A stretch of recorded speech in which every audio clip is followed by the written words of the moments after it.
3 Apache women, 1 fearless cowboy, and a choice that would change all of their lives forever.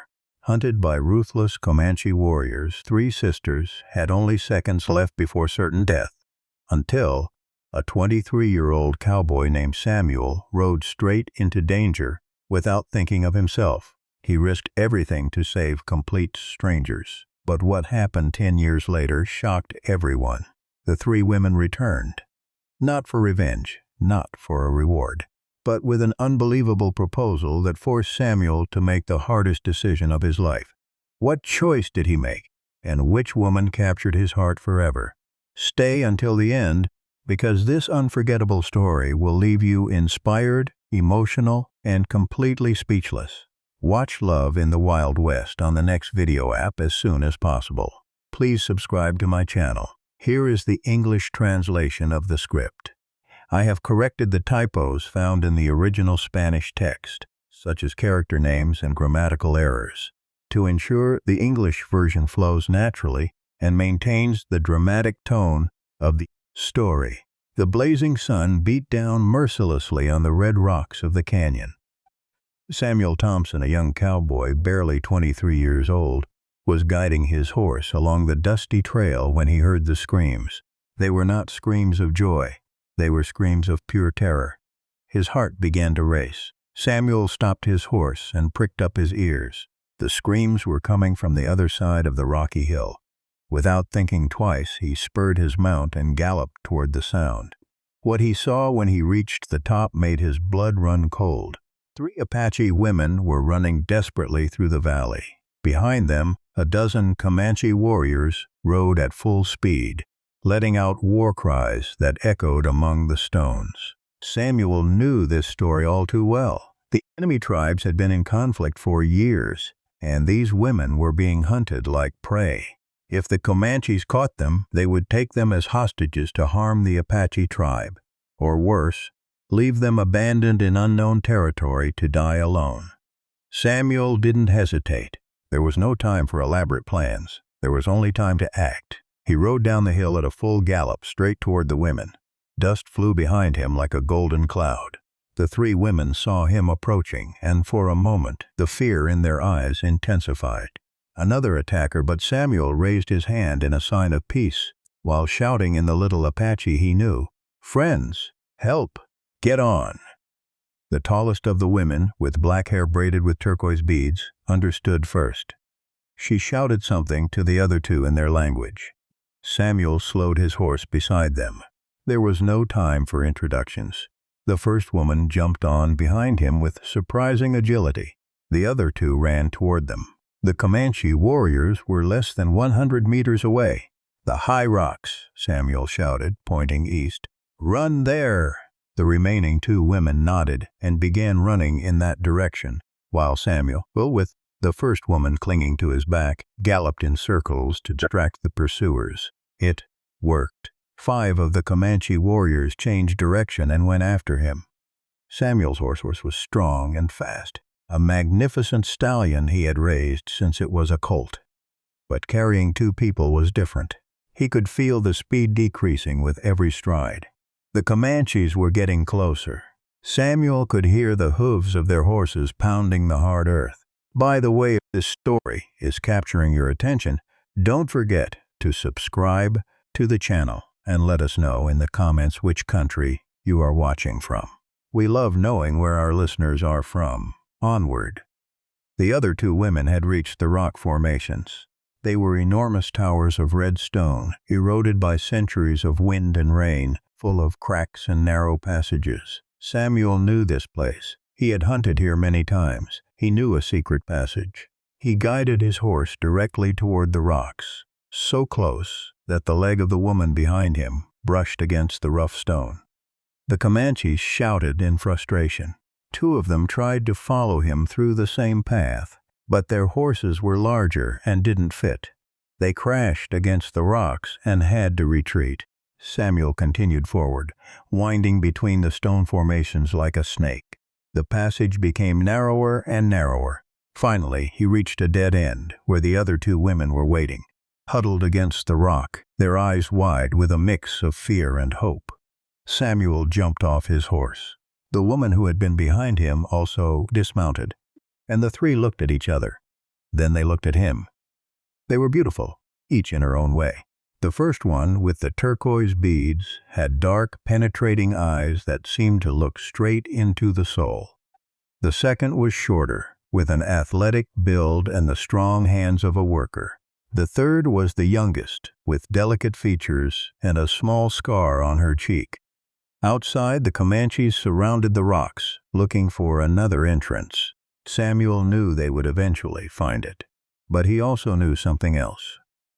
"You are in Apache territory now," Samuel whispered, pointing toward the mountains to the north. "If we can get there, you will be safe." The woman with the turquoise beads nodded. She said something in Apache, and the other two became alert. Then she addressed Samuel in broken but understandable Spanish. "Thank you, Cowboy. I am Ana. They are my sisters." She pointed to the athletic one, Kiona. She pointed to the youngest. "Nalinal, Samuel," he replied, touching his hat. "And you're welcome. We are not safe yet." The Comanche shouts were getting closer. They were finding the way, Samuel thought quickly. His horse could not carry 4 people and run fast enough. They needed another plan. He looked up. The rock formations had ledges and natural cracks. A crazy idea began to form in his mind. "Can you climb?" he asked, pointing upward. The 3 women followed his gaze and nodded without hesitation. Of course they could. They were Apaches. They had grown up in these lands. "Climb. I will distract the Comanches. I will lead them in the opposite direction. When they leave, you come down and run north. Do not stop until you reach safe territory." Ana looked at him intently. Her eyes filled with something Samuel couldn't identify at that moment. Respect, perhaps, or something deeper. "Why help?" she asked. "You are not Apache." Samuel shrugged. "Because it is the right thing to do." Without waiting for an answer, he mounted his horse again.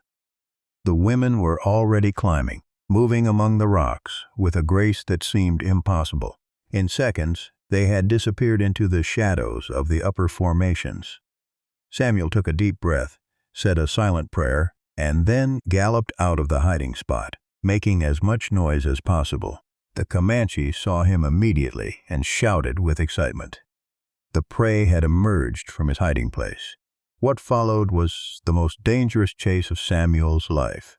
He galloped through narrow canyons and wide valleys, jumped over dry streams, and dodged giant cacti. The Comanches were hot on his heels, so close he could hear their breathing. But Samuel was smart. He knew the land. He led them in circles, leaving false tracks, passing over rocky beds where hooves left no marks. Gradually, he drew them away from the women, heading south, into territory they did not know well. Finally, as the sun began to set, Samuel found what he was looking for, a narrow gorge that led into a labyrinth of canyons. He entered at full speed, and the Comanches followed. But inside the labyrinth, Samuel knew every turn, every secret exit. In less than 10 minutes, he had completely lost his pursuers. Exhausted, covered in dust and sweat, Samuel stopped his horse in a small hidden cave. His heart beat like a war drum. His horse panted with white foam at its muzzle, but they were alive. And most importantly, the 3 Apache women were safe. Samuel did not know at that moment that what he had done that day would change his life forever. He did not know that 10 years later, those same 3 women would come looking for him. He did not know that he would have to make the most difficult decision of his life. All he knew in that moment, resting in that cave with his faithful horse by his side, was that he had done the right thing. And sometimes, doing the right thing is all that matters. 10 years later. The wind blew softly over the plains of New Mexico as Samuel Thompson hammered another post into the dry earth of his ranch. The afternoon sun painted the sky in oranges and reds, casting long shadows over the land. Samuel paused for a moment, took off his hat, and wiped the sweat from his forehead. He was 33 years old now, and although his body remained strong, he sometimes felt as though he had lived 2 lives. The first life had been one of adventure and danger. The second, his current life, was one of solitude and hard work. His ranch was not large, just a few hectares where he raised horses and grew enough to survive. The house was small but solid, built with his own hands from wood and stone. It had a stove that worked well, a comfortable bed, and a table where he ate alone every night, always alone. The nearest neighbors were the Martinez family, about 3 kilometers to the east.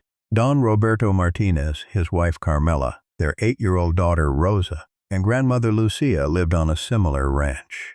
Samuel visited them occasionally, and they visited him, but he mostly kept to himself, not because he disliked company, but because he had learned long ago that it was easier to be alone than to risk losing the people he loved. His parents had died when he was 12. Fever. His younger sister had died a year later, also fever. Samuel had grown up alone, working on different ranches, learning the cowboy trade, keeping on the move to avoid feeling the pain of staying still. But now, at 33, he was tired of moving. He wanted roots, he wanted a place to call home, only that home felt empty. Samuel was hammering the last nail of the day when he heard galloping. He looked up and saw Rosa Martinez approaching at full speed on her black hair flying behind her like a flag. Samuel's heart skipped a beat. Rosa never galloped like that unless something was wrong. "Don Samuel! Don Samuel!" the girl shouted, tears running down her cheeks. Samuel dropped the hammer and ran toward her. Rosa barely managed to stop her pony before screaming, "It's Grandma! Bad men came. They took her." Samuel's world stopped for a second. "What men? Where is your family?" "Men with bandanas came to the ranch," Rosa sobbed. "They wanted our horses. Papa said no. They got angry. They took Grandma and said if we didn't give them all the horses by tomorrow, they would take her far away and we would never see her again. Mama and Papa are crying. They don't know what to do." Samuel felt rage boiling in his chest. Bandits, cowards taking advantage of defenseless families. He took the reins of Rosa's pony and helped her down. "Rosa, listen to me carefully. Did you see which way they went?" The girl nodded, wiping her tears. "Toward the western hills. I saw dust in that direction. How many were there? 4, I think, or 5. "I'm not sure," Samuel nodded. "All right, little one. You did very well coming here. Now I want you to go to my house, go inside, and stay there until I return. Understood?" "But, Don Samuel, what are you going to do?" "I am going to bring your grandma back," Samuel said with a determination that made Rosa stop crying and look at him with hopeful eyes. Samuel saddled his horse faster than ever. He took his rifle, though he hoped not to have to use it. He took his lasso, his canteen, and some basic provisions. In less than 5 minutes, he was galloping toward the western hills as the sun began to set on the horizon. The tracks were easy to follow. 5 horses moving without haste. The bandits probably thought no one would follow them until the next morning, when the Martinez family would have to hand over the horses. That gave Samuel an advantage, the element of surprise. He rode for nearly an hour, following the tracks through dry valleys and rocky hills. The light was fading quickly, but Samuel knew these lands like the palm of his hand. He had hunted here, explored every corner during years of solitude. Finally, he saw the faint glow of a campfire in a small canyon ahead. Samuel dismounted and tied his horse to a sturdy bush. He approached on foot, moving silently, as the old trackers he had worked with in his youth had taught him. From behind a large rock, he observed the camp. 5 men, just as Rosa had said, were sitting around the fire, laughing and eating. To the side, tied to a small tree, was Grandma Lucia. She was 70 years old, but her gaze was defiant even in that situation. Samuel felt admiration for the old woman. Then he began to plan. He couldn't just ride in shooting. It was 5 against 1, and they could hurt Grandma. He needed to be smart. He needed to use what he did best, think fast and move faster. He waited until darkness was complete. The bandits were still around the fire, now passing a bottle among themselves. Samuel smiled. That would make things easier. Silently, he slid toward where the bandits' horses were tied. One by one, he cut the ropes holding them. The horses, nervous at the presence of a stranger, began to slowly move away from the camp. Samuel encouraged them with gentle pats, sending them in different directions. Then he took a large stone and threw it far to the other side of the canyon. It made a tremendous noise when it hit the rocks. The bandits jumped to their feet, reaching for their weapons. "What was that?" one shouted. "Go check, idiots," ordered the one who seemed to be the leader. 3 of the bandits ran off toward the sound, leaving only 2 by the fire. Samuel moved like a shadow, approaching from behind the first bandit and hitting him on the head with the butt of his rifle. The man fell without making a sound. The second bandit turned around just in time to see Samuel launch himself at him. They struggled for a moment, but Samuel was stronger and faster. In seconds, the bandit was also unconscious on the ground.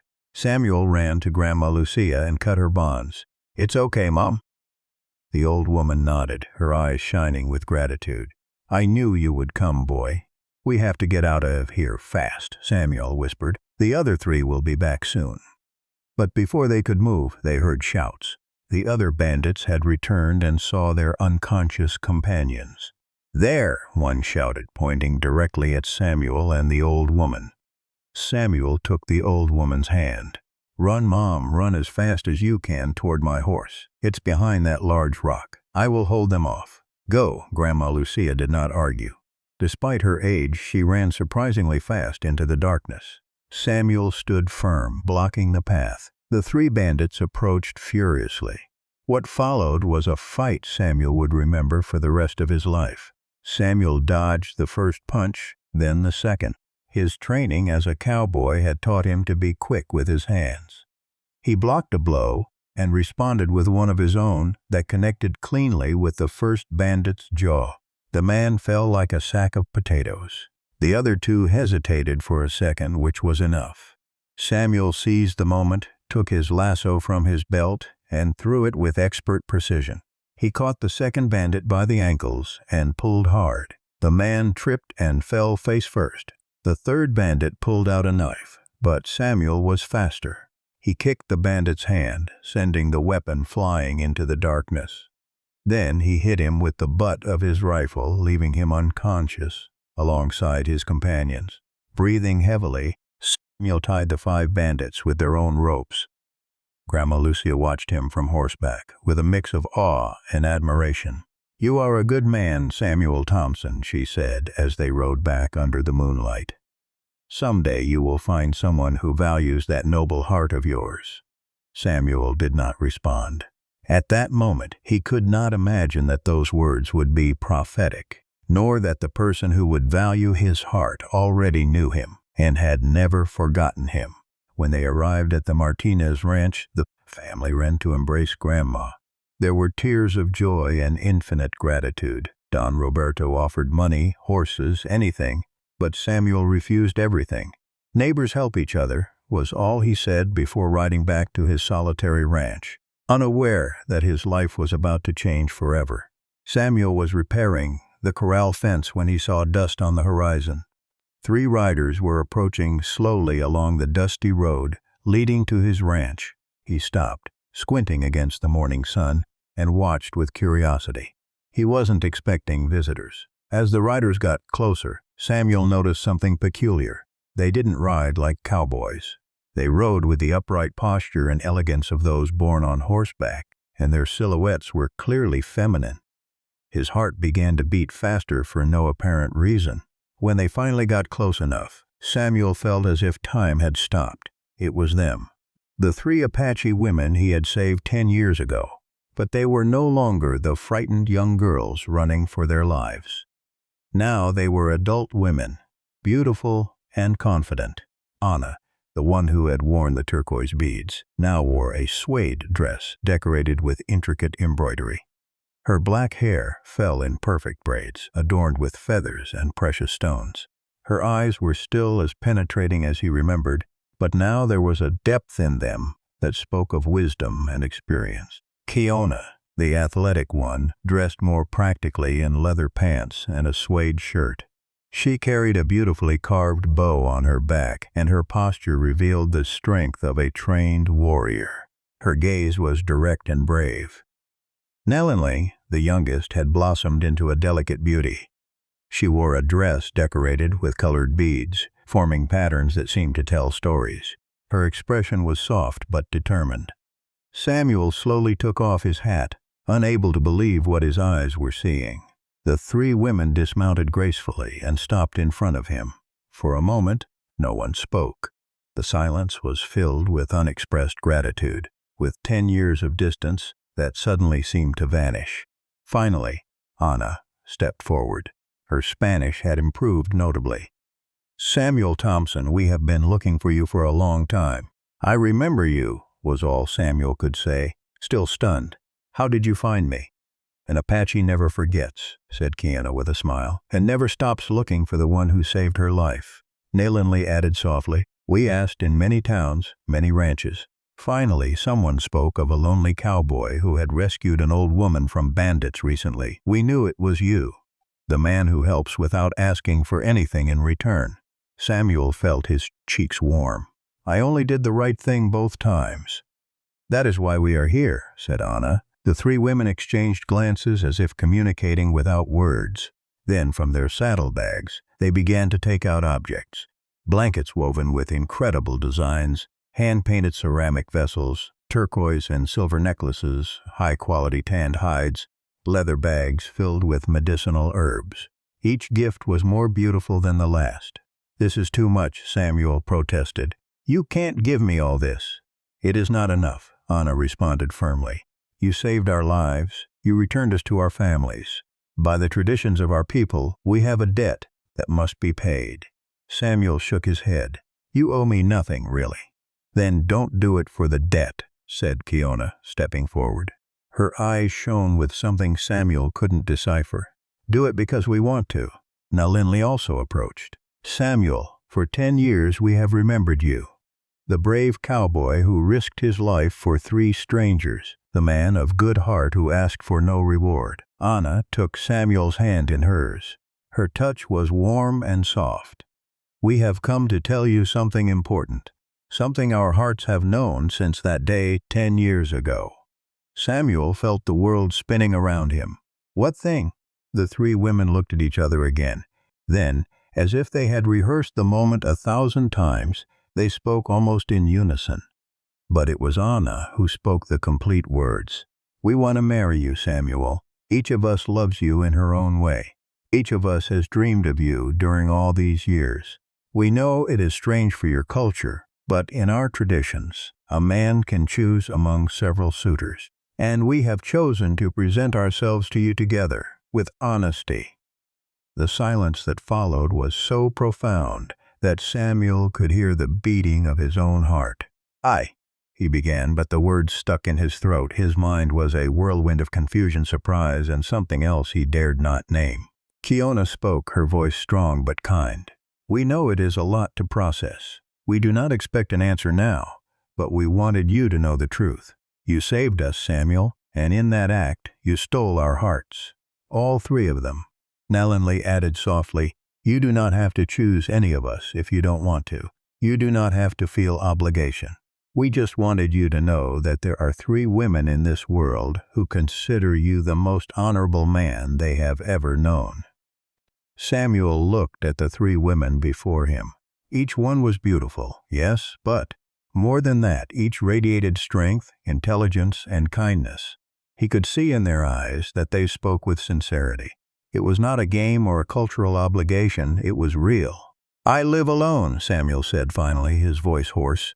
"For many years I have gotten used to solitude, to not depending on anyone, to not letting anyone depend on me, because everyone I have loved I have lost." Ana squeezed his hand. "Solitude is safe, but it is not life. Love is a risk, but it is the only thing that makes it worth waking up every morning." "Besides," said Kiona with a mischievous smile, "you are not as used to solitude as you think. You saved Grandma Lucia a week ago. A true loner would not have risked his life for an old woman." Samuel couldn't help but smile at that. She was right. "Stay," he said suddenly, surprising himself, "at least for a few days. Let me get to know you. Really, not as the man who saved you 10 years ago, but as the man I am now. And you get to know me as the women you are today, not as the frightened girls of back then." The 3 women smiled, and in those smiles, Samuel saw hope, joy, and some relief. "We will stay," agreed Anna. "But Samuel, you must know one more thing. Eventually, you will have to choose only one of us. Our traditions allow a woman to court a man, but marriage is between two people.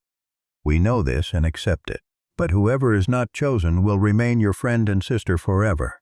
"I don't want to hurt anyone," Samuel said honestly. "Honesty never hurts as much as lying," replied Nalinli. "Just be yourself. The rest will happen as it should." The days passed like a strange and wonderful dream for Samuel. The three women had settled into his ranch, each showing their unique skills in ways that constantly amazed him. Anna spent the mornings in the small garden behind the house, identifying wild herbs and planting medicinal seeds she had brought from her tribe. Her hands seemed to have magic when they touched the earth. She taught Samuel about plants that cured headaches, wounds, and fevers. When they talked, their conversations were deep and calm, about life, nature, and the meaning of simple things. Kiona woke before dawn to train Samuel's horses. She had a natural gift with animals. The wildest colts calmed under her touch. She showed Samuel techniques he had never seen, ways of communicating with horses that went beyond simple commands. She was direct, honest, and her laughter was like the free wind of the mountains. Nalinli transformed the interior of Samuel's house. She hung curtains she had woven herself, creating patterns of light and shadow that made the rooms seem larger and cozier. In the afternoons, she sat by the window and created art with beads and leather, while telling him ancient stories of her people. Her voice was musical, and Samuel found himself working slower just to listen to her better. But Samuel knew he would have to make a decision, and that decision terrified him. On the afternoon of the 5th day, Samuel was in the stable when he noticed something strange.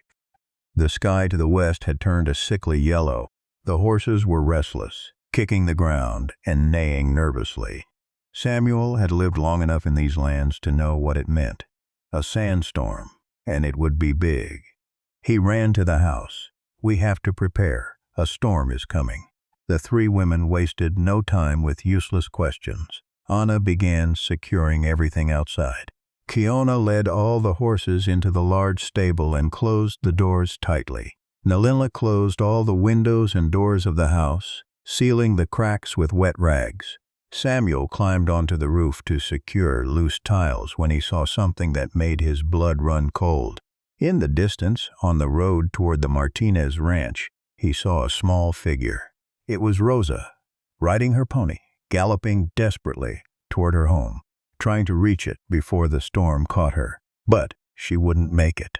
The wall of sand was approaching too fast, a roaring mass of dust and wind that could disorient anyone in seconds. A little girl would have no chance. Samuel didn't think twice. He jumped from the roof, ran to the stable, and mounted his fastest horse. Kiona saw him and understood immediately. "I'm going with you," she shouted, jumping onto another horse. "It's too dangerous. Two eyes see better than one in a sandstorm," Kiona responded firmly. "Don't argue, let's go." There was no time to argue. Samuel spurred his horse and galloped out with Kiona by his side. The wind was already blowing hard, raising small dust devils. They had minutes, maybe less. They galloped toward where he had seen Rosa. Visibility was worsening rapidly. The sand began to sting their skin like tiny needles. Samuel covered his mouth and nose with his bandana and shouted Rosa's name over and over. "There!" Kiona shouted, pointing to the right. Samuel saw Rosa's pony running in circles, frightened, but Rosa was not on it. She had fallen. Samuel's heart skipped a beat. He spurred his horse harder as the wall of sand approached like a roaring monster. Finally, he saw Rosa lying on the ground, clinging to a bush while the wind tried to drag her away. Samuel jumped off and ran to her. He lifted her into his arms just as the storm hit them with full fury. The world turned brown. He couldn't see beyond his own hand. The roar of the wind was deafening. Kiona appeared beside him like a ghost in the storm. She had caught Rosa's pony and was holding it firmly. She shouted something, but Samuel couldn't hear her over the wind. She pointed downward, and Samuel understood. There was a natural depression in the terrain, a small hollow that would offer some protection. They crawled there, fighting against the wind that tried to tear them from the ground. Samuel held Rosa against his chest, protecting her from the flying sand. Kiona huddled next to them, using her body to create an additional barrier. The three horses grouped together nearby, instinctively seeking protection in numbers. The storm raged around them like a living beast. Samuel could feel the sand getting everywhere, in his eyes, in his ears, in his mouth, despite the bandana. Rosa trembled in his arms, crying. He held her tighter. "You are safe," he shouted into her ear. "I won't let go." He didn't know how much time passed. It could have been minutes or hours. Time lost meaning in that hell of sand and wind. All that existed was the constant effort to breathe, to keep his eyes closed, to not let go of Rosa. At some point, Samuel felt Kiona's hand find his. She squeezed it tightly, and that simple gesture gave him strength. He was not alone in this. Someone else was fighting by his side. Finally, slowly, the roar began to decrease. The wind lost its fury. The sand stopped flying so violently, Samuel dared to open his eyes a slit. The storm was passing. When it finally ended, the three of them got up slowly, completely covered in brown dust. They looked like sand statues. Rosa coughed and cried, but she was unharmed. The horses shook their heads, sending clouds of dust into the air. Samuel looked at Kiona. She looked back at him, and in that moment, without words, something happened between them. An understanding, a connection forged in shared danger. But then Samuel thought of Anna and Nalinle waiting at the ranch, probably frantic with worry. He thought about how Anna had held his hand days ago. He thought about Nalinla's musical laughter, and his heart felt pulled in three directions. They mounted slowly and returned to the ranch. Rosa rode with Samuel, still clinging to him. When they arrived, Anna and Nalinle ran toward them. There were tears in Anna's eyes as she helped Rosa off the horse. "I thought I had lost you," she whispered. Nalinle hugged Kiona. "Thank you for taking care of him." That night, after Rosa was returned safe and sound to her grateful parents, the four of them sat around the table in silence. The storm had cleared the air, but it had left something unresolved floating between them. Samuel knew the time had come. He could no longer postpone the decision. "I need to talk to you," he said finally, "about what I feel, about what I must do." The three women nodded, their faces serious but understanding. The most difficult conversation of Samuel's life was about to begin. The fireplace crackled softly, filling the small room with a golden light that danced on the walls. Samuel stood by the window, looking at the stars that shone with unusual clarity after the sandstorm. The three women were seated, waiting patiently. The silence was heavy, but not uncomfortable. Samuel took a deep breath and turned to face them. "Throughout my adult life," he began, his voice hoarse with emotion, "I have protected myself. I have built walls around my heart, because losing my family when I was a child taught me that love hurts, that trusting someone is risking unbearable pain." Anna watched him with those deep, understanding eyes. Kiona had her hands clasped on the table, her posture alert but relaxed. Nalinle played distractedly with a bead from her necklace, listening attentively. "But you three came into my life like a storm," Samuel continued, "and you have shown me that I have been living only half a life. That fear has stolen years of happiness from me." He approached the table and sat down in front of them. His eyes moved from one face to another, memorizing every detail. "Kiona," he said, turning to her first. The woman lifted her chin, her brave eyes meeting his. "You are like the free wind of the mountains, strong, independent, brave. Today you saved my life out there in that storm. Your spirit is so great that no ranch, no house, no man could contain it." Kiona opened her mouth to speak, but Samuel gently raised a hand. "Let me finish, please. You are magnificent, Kiona, but I know you well enough now to know that your heart belongs to open spaces, to adventure, to the freedom of galloping without a fixed destination. If you stay here with me, eventually you would feel caged, and I love you too much to do that." Kiona's eyes filled with tears, but she nodded slowly. "You are right," she whispered, "and I respect you more for seeing it." You will always be my brother Samuel, the bravest man I know." Samuel felt his own chest tighten, but he turned to Nalinli. The young woman looked at him with soft, bright eyes. "Nalinli, you are like the art you create, delicate, beautiful, full of deep meaning. Your stories have filled this house with magic. Your laughter has made these days the happiest I have had in years." Nalinli smiled sadly as if she already knew what was coming. "But you are a creative spirit," Samuel continued. "You need to be surrounded by beauty, by music, by other artistic souls who can appreciate your talent. I am a simple man, Nalinli. My hands are made to work the land and tame horses, not to understand the subtleties of the art you create. You deserve someone who can walk with you in that world of creativity." Nalinli let out a small sigh but nodded. "I know. In my heart I know. But thank you for these wonderful days, Samuel. I will never forget them." Finally, Samuel turned to Anna. She had been watching him the whole time, and in her eyes there was something that made Samuel's heart beat faster. "Anna," he said, and his voice broke slightly. He cleared his throat and continued. "From the moment you arrived, I felt something different. It is not the wild excitement of adventure, it is not the fascination of art and beauty, it is something deeper, calmer." He stood up and walked toward her. Anna rose to meet him, her eyes never leaving his. "When I work in the field and see you caring for your garden, I feel peace. When we talk at night about simple things, I feel that I have finally come home. In the storm, when I thought I might not return, it was your face I saw in my mind, your voice I heard calling me back." He took Anna's hands in his. They were strong but soft hands, hands that healed and created life. "You understand me without me having to explain myself," Samuel continued. "You see my silences and do not try to fill them with unnecessary words. You accept my past without judging me, and when you look at me, I see a future I never dared to imagine." Tears ran freely down Anna's cheeks. "Now," Samuel whispered, "I love you, Anna. Not in the dramatic way of stories, but in the real and deep way that grows day by day, like a tree that sinks its roots slowly but becomes unshakable with time.